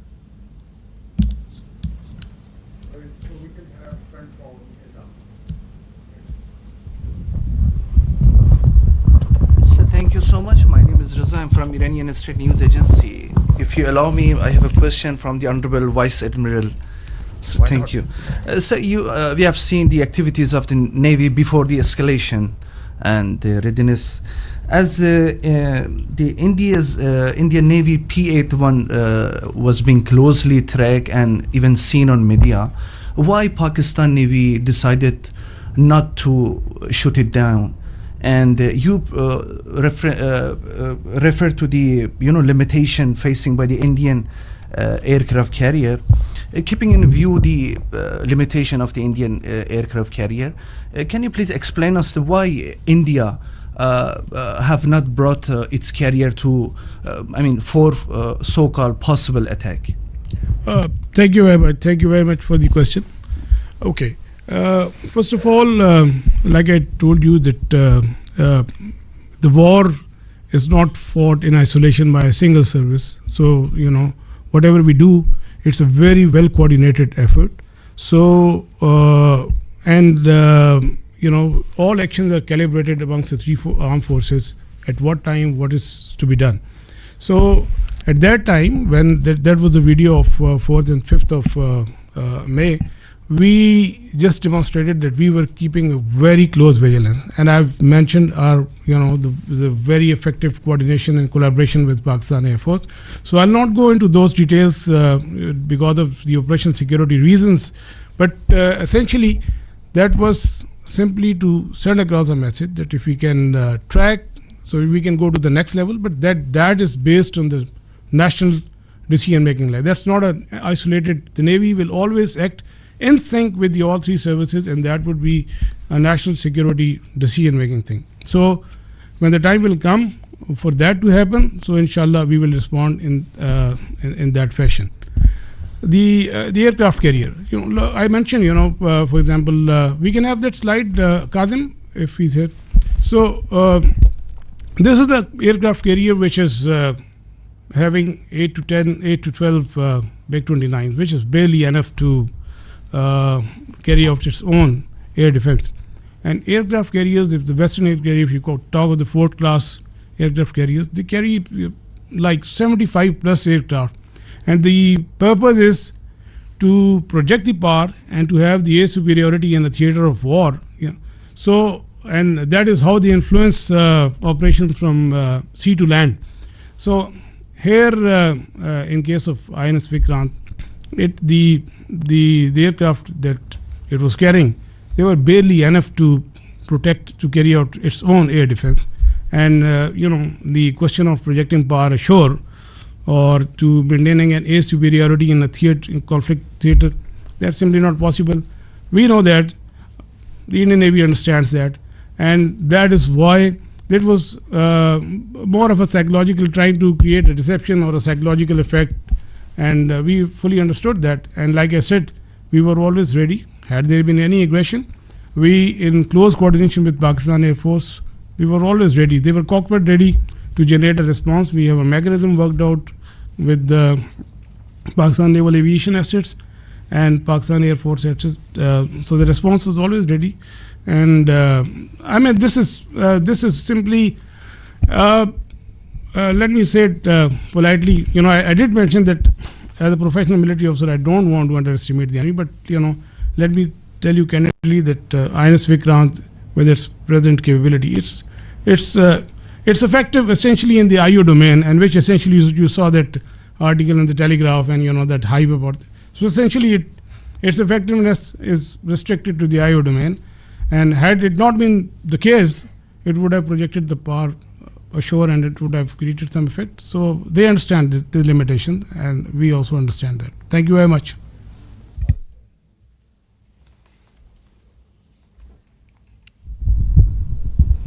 जना साहब जी, Khalid Mahmoodi express TV से।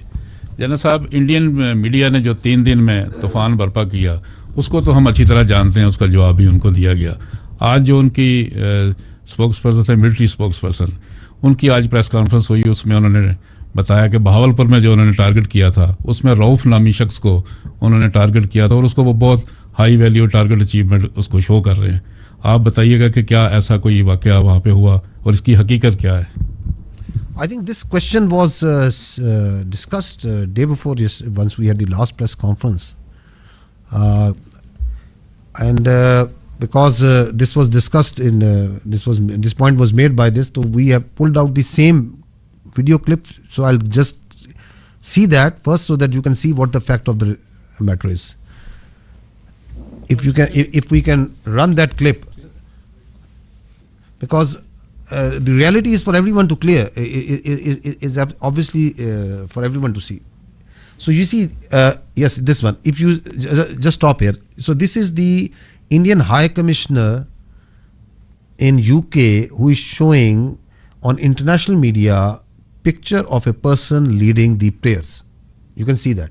Now he is saying that this man is brother of an alleged person who is in incarceration, and that this man is the brother of that terrorist, the alleged terrorist that they say. Now run this. If you can run this clip. This person here is a sanctioned terrorist under the American sanctions regime. His name is Hafiz Abdur Rauf. So he's saying, stop here. So he's saying he is Hafiz Abdur Rauf, who is a sanctioned terrorist, and this terrorist is leading this prayer. So he is a High Commissioner of the Indian government. No, go ahead. That you're mentioning. Look who's behind it. Pakistani military. Look at the coffins there. They have the Pakistani national flag. Masood Azhar's brother has been killed in Operation Sindoor. That's Maulana. Now stop here. Rauf Azhar. Masood Azhar. Kindly, please. So what he's saying now, their media is saying that no, this person has died. So at the same time, he's dead for them.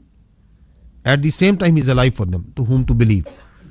So what we did was, we tried to reach out this man, because there was a person who was leading the prayers. Now we'll show you that man. Abdul Rauf Azhar killed in Operation Sindoor. Your own Pakistani military has said that Masood Azhar's family has been killed. I'm quoting the Pakistani military. No, stop here. No, please stop here. Kindly, please. No, the misinformation that is being spewed from the Indian side is being also picked up by international media, because they push it out so aggressively and so much that a journalist of an international media is saying, believing that the brother of the story, because that story has been told, has been given to her by a very top-ranking official.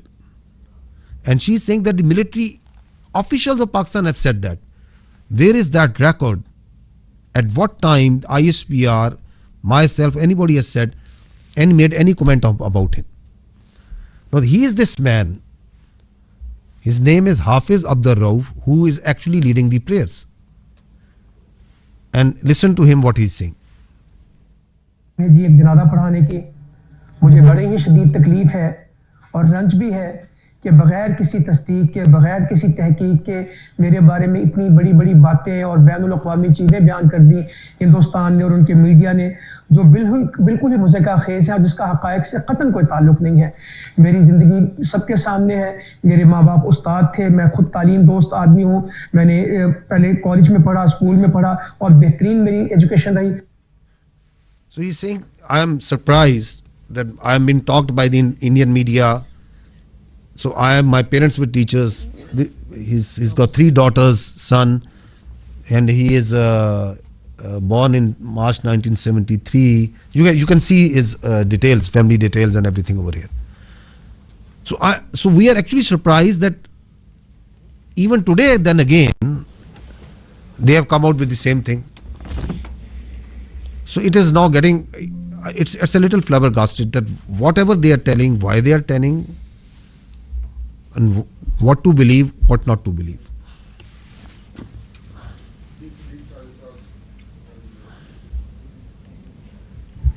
Sadiq साजा जी, एक news से रब नवाज साहब, आपसे सवाल है कि अभी थोड़ी देर पहले INS وکرانت کے حوالے سے بات ہوئی کیونکہ انڈین سوشل میڈیا جو تھا اور ان کا اپنا میڈیا بہت زیادہ ہائپ کریٹ کر رہا تھا، اور پھر اس کے بعد ٹیلی گراف کی ایک سٹوری آئی، پھر کراچی کی بندرگاہ کے حوالے سے کہ اس کے اوپر اٹیک ہونے والا ہے. پھر آپ دیکھتے ہیں کہ انڈین نیوی جو ہے وہ ہم سے 3 گنا وہ بڑی ہے.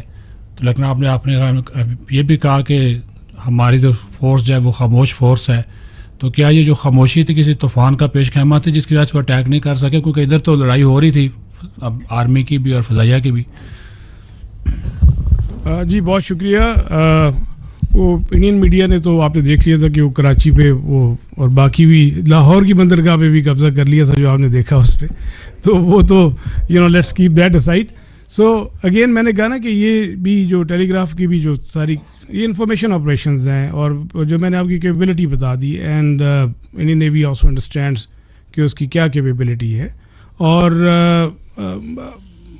اس کی فار ایگزامپل کراچی سے قریب لے کے آنا 400 میل میں نے آپ سے کہا even at that range and if it comes even closer so that makes it extremely vulnerable. They understand it perfectly well.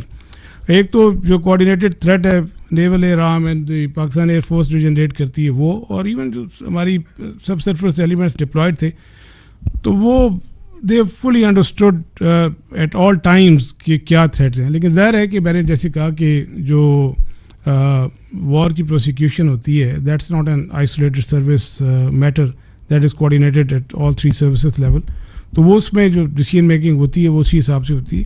اور لائک یہ میں نے کہا نا آئی او ڈومین میں جیسے آپ نے ٹیلی گراف کا ذکر کیا اور پھر وہ ایک تھوڑی سی تشویش سی پہلی، تو وہ more of I O domain میں تھا. وہ تو جب اس سے بہت پہلے بھی جو ہے around I think 23 26 of April بھی جب وہ کاروار سے نکلا تھا تو اسی دن وہ کراچی پہ پہنچ بھی چکا تھا. تو وہ بھی اس دن آپ نے ان کی میڈیا میں دیکھا ہوگا. تو وہ یہ سب اسی آئی او ڈومین میں تھا.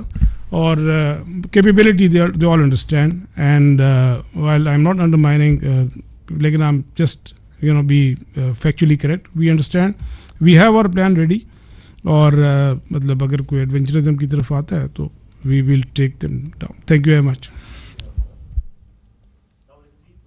وی نیوز سے ہوں سر. اس میں جو آپریشن ابھی لانچ کیا گیا تھا اس میں کافی اسلامک ٹرمنالوجیز یوز کی گئیں، بنیان مرسوس جو انڈین میڈیا سے تو پروناؤنس بھی نہیں ہو رہا تھا. اس کے علاوہ فالمغیرات صبحن یہ صبح کے وقت اٹیک کیا گیا جو کہ ایک سنت تھا. تو یہ کس کی کیا حافظ صاحب کا آئیڈیا تھا؟ یہ کس طرح پلان ہوا ہے؟ دیکھیے پاکستان کی جو فوج ہے، پاکستان کی جو فوج ہے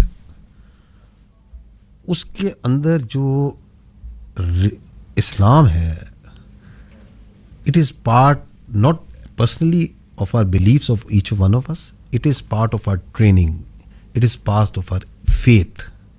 Iman, taqwa, jihad fi sabilillah, that's what drives us, that's our motto.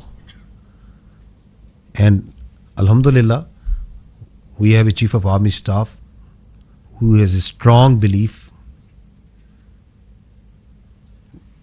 تو لیڈرشپ جو سی ہے جو اوپر ہوتی ہے اس کا جو بلیف ہوتا ہے، اس کی جو کمٹمنٹ ہوتی ہے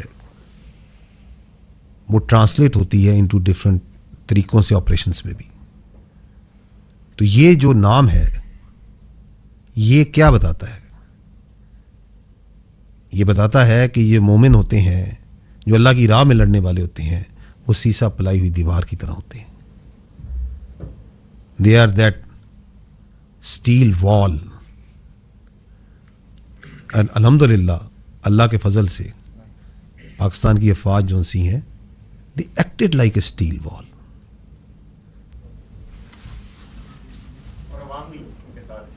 جی بغیر کسی شک کے. میں نے اس لیے شروع میں کہا کہ سب سے پہلے ہم اللہ سبحانہ و تعالیٰ کے آگے سجدہ کرتے ہیں، شکر کرتے ہیں، پھر ہم پاکستان کے عوام کا، پاکستان کے یوتھ کا، پاکستان کے میڈیا کا، پاکستان کے سیاستدانوں کا، تمام پولیٹیکل پارٹیز کا، اس وقت جو ہماری پولیٹیکل لیڈرشپ ہے ان کی حوصلہ مندی کا.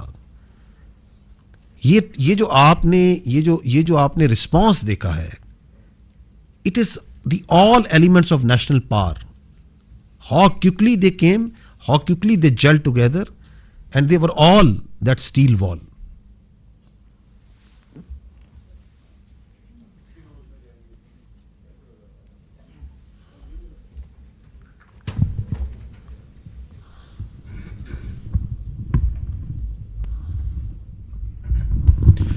Sir Faisal Raza Khan, I am from PTV World. My first question is related to Pakistan Air Force. Beside the congratulations, you have got 6-0. Definitely. So my question, you were talking about spectrum supremacy, and this question is related to the cyber warfare and the space warfare that Pakistan Air Force successfully, whether it was the jamming or taken over of the satellite, and what was the nature of that satellite, whether that was the military one, because whole of the command and control system of the adversary, they always utilize those satellites for any action. That's one. And with the silent guy of Pakistan Navy, Vice Admiral Rab Nawaz sir, in Pulwama, we have seen on 4th of March 2019 when Pakistan Navy successfully detected the Indian nuclear capable submarine. And in Navy terminology, we always say detection means destruction. So beside P-8I Poseidon, whether you have taken over any sort of a signature of the Indian submarines, because in submarine warfare, most of the times naval assets, number one is the submarine that always go off the harbor and get into the enemy territory. So you have got any sort of a signature in any sort of your asset, from any sort of your asset, any signature of the adversary? Thank you, sir. Sir, please. Thank you very much. Thank you very much for your question. And you're right that we did make a mention of that detection on 4th of March in 2019 after the Pulwama incident, when we detected one of the submarines south of Pasni at that time. I will, because of the operation security reason, not like to comment on that, but let me tell you this thing, that we had a very effective anti-submarine warfare surveillance during this time. We exactly knew, when the submarines left the harbor and where they were likely to be deployed. And we also had a very effective deterrence operations in play, which I think they were successful in keeping these submarines at bay. So beyond that, I will not like to comment on any further. Thank you very much. Regarding spectrum supremacy, जैसे कि I mentioned, it's a critical component, a very vital component, cardinal for the electromagnetic spectrum, and that we have cyber and space. They come hand in hand with EW, with the satellite. The satellite that was jammed was a military satellite used by them. The downlink is scuttled. It leads to decision paralysis if done on a continued level. There is no communication where beyond line of sight platforms are acting, so they kind of get redundant. Whenever any payload is within line of sight, it is working on certain other principles. When it is going beyond, it goes on SATCOM, and the SATCOM is denied, so its effectiveness is reduced to almost nil. And so is cyber, where the services are denied, the nodes, the C2 structure that are working over there in the whole architecture. So it's a kind of a paralysis that takes place, whereby cyber and space, they go hand in hand, and that is how you carry out the spectrum supremacy. I just mentioned it is Pakistan Air Force is really going into it with full momentum. Our Chief of the Air Staff is leading this initiative, whereby we are entering into this domain, and it gives you cross domain effects. When one side is applied and multiple levels, you get the outcome, the providence and the dividends. So this is the new warfare. This is the new thing that is there. As soon as the things are getting digital, wireless, we are relying on electromagnetic spectrum more and more, and so this becomes imperative that we have control over the spectrum.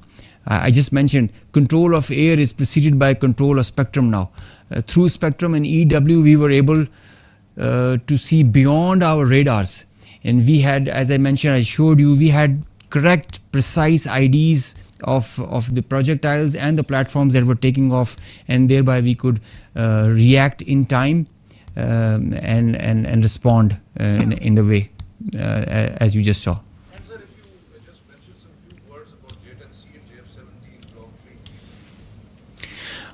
JF-17 is a very potent platform. Pakistan is employing them very effectively, as you just saw. JF-17 is the pride of Pakistan, and the Block 3 has added potential, enhanced combat potential and effectiveness with the payloads that it carries.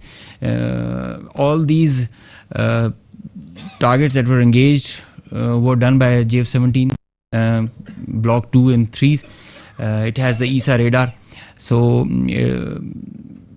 J-10 is a very good thing. As you saw, it's not the fact that the Rafale is a bad plane. Rafale is a equally potent, very potent aircraft. I mean, if employed well, but it's how you're with all in all fairness and jokes aside, it's all the training. I think it's the, as I mentioned, the direction, the leadership that propels you in that direction, gives you confidence, and the support of the nation. That's the foundation the Pakistan Air Forces and the armed forces are standing on. The support of the nation, and the way you look at us right now and always do, this is what drives us. This is what drives us. Thank you.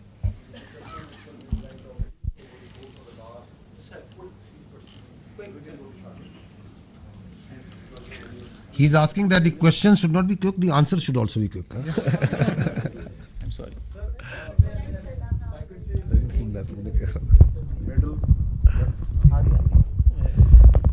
Sir आज Indians की तरफ से press conference की गई थी, उसमें इतराफ़ किया गया जब उनसे पूछा कि राफेल गिरा है तो उन्होंने कहा कि जंग में नुकसानात होते रहते हैं, तो दुश्मन की तरफ से इतराफ़ करना कितना उसका इम्पैक्ट है। दूसरा सवाल ये है कि सर एक दिन पहले जब नायब सदर से सवाल किया गया कि इंडियन पाकिस्तान कशीदगी चल रही है तो उन्होंने कहा it's none of our business, लेकिन वो क्या हुआ कि एकदम से उनका बिजनेस भी हो गया और उन्होंने मोदी की कॉल भी की, कहा जा रहा है क्योंकि सेंसिटिव इन्फॉर्मेशन उनके साथ लग गई थी।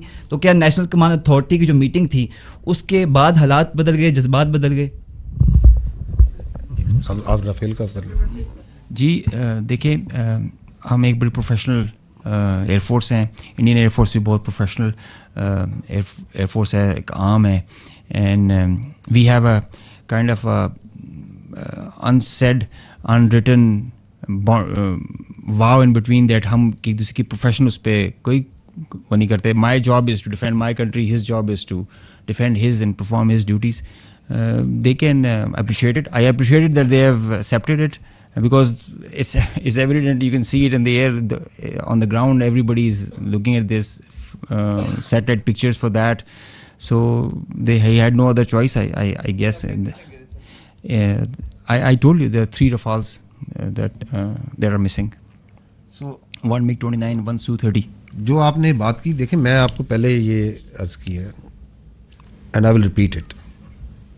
Military conflict or war between 2 rival nuclear states is absurd, inconceivable, and sheer stupidity.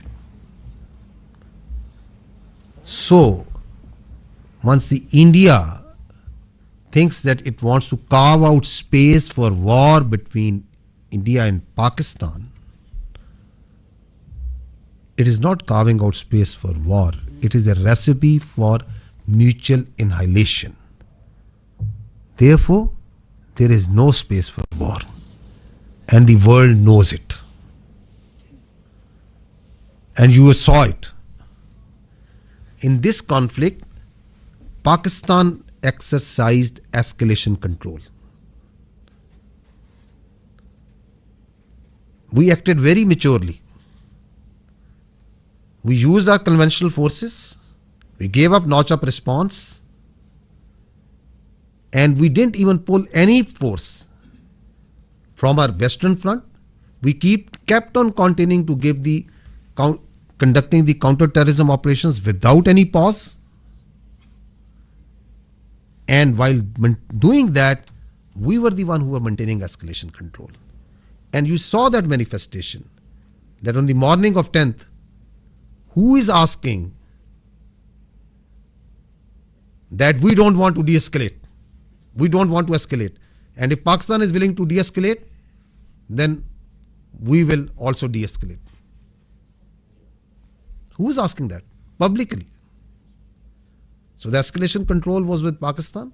We were acting very maturely, and we understand that this is this notion of carving out space, it is madness. And that's why you said, that's why what you referred to, the world community, the international players, they very well understand that. Sir, I'm from Chinese media. My name is Yusuf Khan. So my question is that, sir, there is a news on foreign media and also on social media. Sir, my name is Yusuf Khan. I am from Chinese media, CCTV. Sir, there was a news on foreign media and also on social media that Pakistani Air Force entered the Indian airspace. I just want to know this, sir. Okay, let me answer you before the AVMs gives you the specific. Please, if we have to stay away from what's all coming on media and social media. If we go as per the conduct of this military conflict by the media and social media, then there were 15 attacks that Pakistan made. Karachi is already burned. Quetta is gone. And God knows what all has happened. There's a female pilot also in our captivity. I don't know. So let's try to stick to the facts. And let's not try to stay what the media or social media is saying.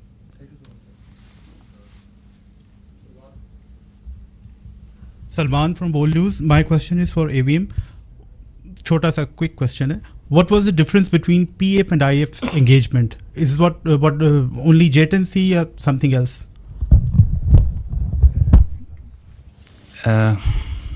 I think I did mention JTNC is an important platform. So is JF-17, F-16, and Rafale also. It's how you employ them. It's a training. I think it is a training. It is the mindset. It is the mindset of our pilots, the aggressive mindset that we take. Pakistan Air Force, alhamdulillah, is giving training to foreign countries. They are coming and asking in numbers. They want to come and have training with us. We are being invited on international exercises. The kind of level of training we have is remarkable. So I can say with great conviction that the difference was in the mindset, in the leadership, in the whole architecture. Platforms do come in play. They are there. I mean, you cannot just rule out them that they don't mean nothing, but they are one part. But the main driving force is the culture of the organization, the leadership, the mindset it has. Iqbal said, "Kafir hai to karta hai shamsheer pe bharosa, momin hai to beteq bhi ladta hai sipahi."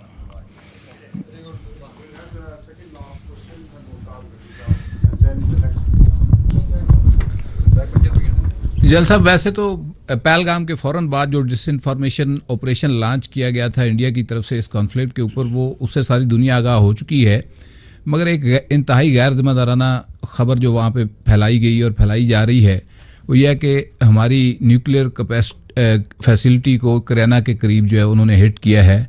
Aldous हमें तो मालूम है कि ये false है, मगर international consumption के लिए मैं चाहूँगा कि आप अपना इसके ऊपर पॉइंट ऑफ व्यू दे दें। जी, फॉल्स है।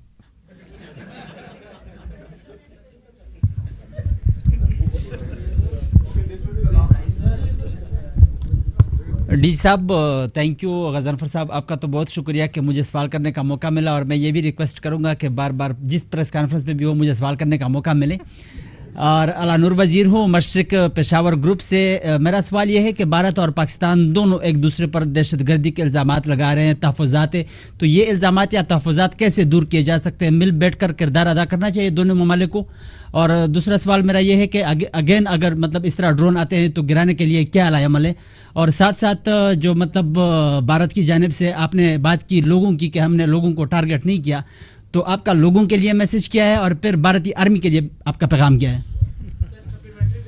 देखें, वो जो ड्रोन है वो 84 से आपका दिल नहीं भरा जो हमने गिरा दिए हैं।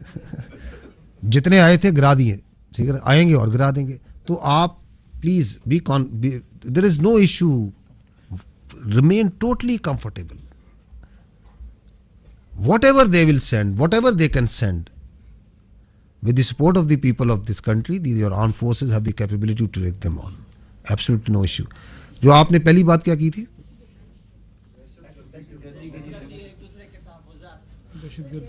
You see, we have to first this issue of the scourge of terrorism. Who is facing it? It's Pakistan. Who is sponsoring it? Who is abetting it? It's India. So that's the reality. Do you think that they are conducting, they are prosecuting terrorism in Pakistan through multiple proxies? How to deal with it? How to deal with it is to gel the nation to stand together, as we have stood like a steel wall against this threat from India. This steel wall will smash this terrorism also. Whatever they may do, whatever proxies they may put. And the state of Pakistan, with the support of its people, is doing it. It requires the whole of the nation approach. I will not go into the details. I have multiple times said that we have these 14 points of the National Action Plan. We have to implement that wholly. So this terrorism is not going to go away by talking with India. We don't look outside. We don't beg anyone that don't do this. Our strategy is not hope. We are a proud nation, and we will finish off this terrorism. There should be no doubt in it.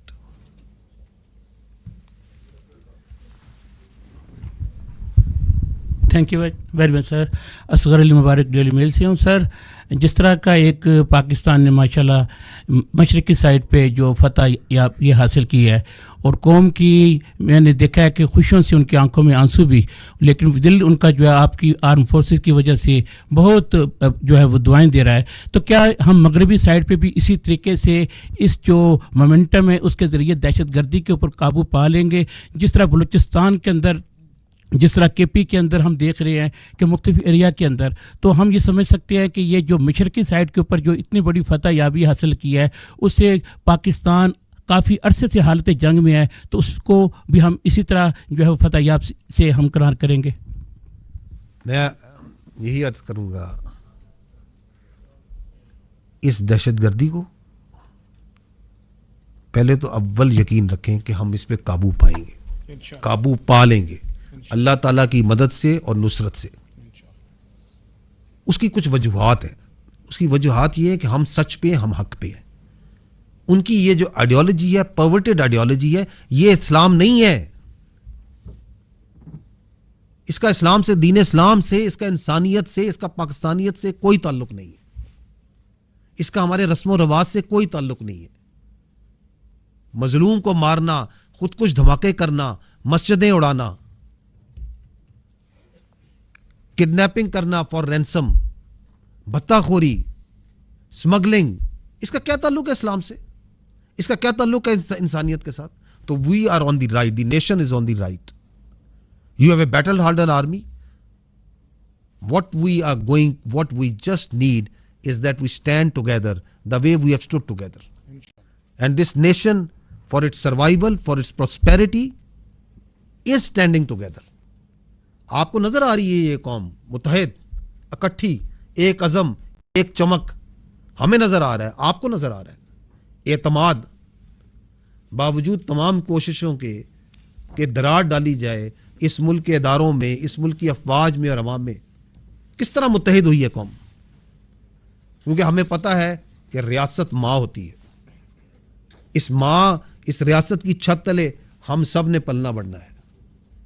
कोई थोड़ा कम पढ़ लेगा, कोई थोड़ा ज़्यादा पढ़ लेता है, कोई अमीर हो जाता है, कोई गरीब होता है, जिस तरह ख़ानदान में भी फ़र्क होते हैं. But doesn't make us that we start fighting with each other. तो our unity, our resolve has been strengthen and will continue to be strengthen, and we will take on this terrorism. اور ہمیں یہ بھی پتہ ہونا چاہیے کہ یہ بھی اسی دشمن جس نے ابھی کنونشنلی ہم پہ اٹیک کیا یہ بھی اسی کی لگائی ہوئی آگ ہے, یہ بھی اسی کی مکاری ہے. تو کیا ہم اس کو اگر وہاں مات دے سکتے ہیں تو اس کی اس مکاری کو مات نہیں دے سکتے؟ بالکل دے سکتے ہیں, اور دے کے دیں گے انشاءاللہ تعالی.